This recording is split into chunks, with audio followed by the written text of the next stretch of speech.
जल्दी निकले धीरे चले और सुरक्षित पहुँचे, यह एक कहावत है और एक तरह से ड्राइवरों को सुरक्षित यात्रा के लिए दिया गया संदेश है। लेकिन इसके बाद भी ज्यादातर वाहन चालक इसे नजरअंदाज कर नियम तोड़ते हैं और तेज गति से वाहन चलाते हैं और इसी वजह से दुर्घटनाएं होती है। गोंदिया जिले में पिछले 120 दिनों में 90% से ज्यादा दुर्घटनाएं वाहनों की तेज रफ्तार के कारण हुई है। इसी बीच गोंदिया जिले की विभिन्न सड़कों पर पिछले 120 दिनों में 98 दुर्घटनाओं में 47 लोगों की मौत हो गई है। यह आंकड़ा वाहन चालकों की चिंता बढ़ा रहा है। इससे बहुत जल्दी और संकट में वाली स्थिति देखी जा रही है। इसलिए पुलिस निरीक्षक किशोर परबते ने वाहन मालिकों से यातायात नियमों का सख्ती से पालन करने की अपील की है।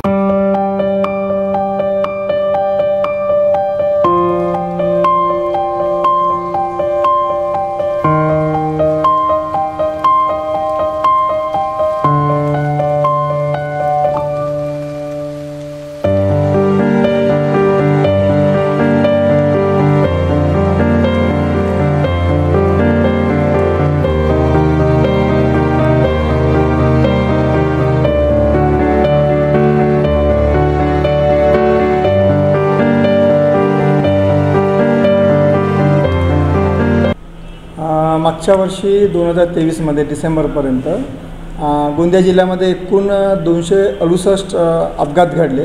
त्याच्यामध्ये 159 व्यक्तींचा मृत्यू झाला।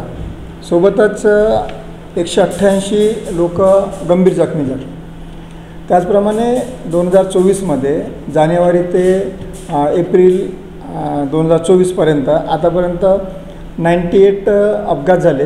त्याच्यामध्ये 47 व्यक्तींचा मृत्यू झालेला आहे आणि 45 लोक गंभीर जखमी झालेले आहेत। सध्या ज्या प्रमाणात अपघातांची संख्या वाढत आहे त्याच्यामध्ये जखमी आणि मृत्यू होणाऱ्या व्यक्तींची संख्या वाढत आहे। त्याकरता आम्ही पूर्ण जिल्ह्यामध्ये जे वाहतुकीचे नियम मोडत आहेत अशा वाहनधारकांवर कारवाई करण्याचा सध्या विशेष मोहीम सुरू केलेली आहे। त्याकरता माननीय SP sir Shri Nikhil Pingale sir यांच्या मार्गदर्शनात पूर्ण जिल्ह्यामध्ये आम्ही एकाच वेळी सर्व पोलीस स्टेशनला नाकाबंदी लावून वाहतुकीचे नियम मोडणाऱ्या वाहनधारकावर कारवाई करण्याचा एक विशेष मोहीम राबवित आहोत आणि याद्वारे आपण अपघातांना कमी करायचा आणि तसेच आळा घालण्याचा प्रयत्न करीत आहोत। भंडारा गोंदिया जिला वासियों के लिए खुशखबर है। अब आपका मनपसंद channel BS crime India news अब आपके केबल नेटवर्क पर, जी हां, अपने केबल नेटवर्क के एशियन चैनल नंबर 13 पर उपलब्ध है। BS क्राइम इंडिया न्यूज पर खेल, राजनीति, क्राइम, साहित्य व अन्य खबरें प्रकाशित की जाती है। हमारे साथ जुड़ने के लिए तथा हमारे चैनल में खबरें, विज्ञापन आदि के लिए संपर्क करें 8669151757 पर।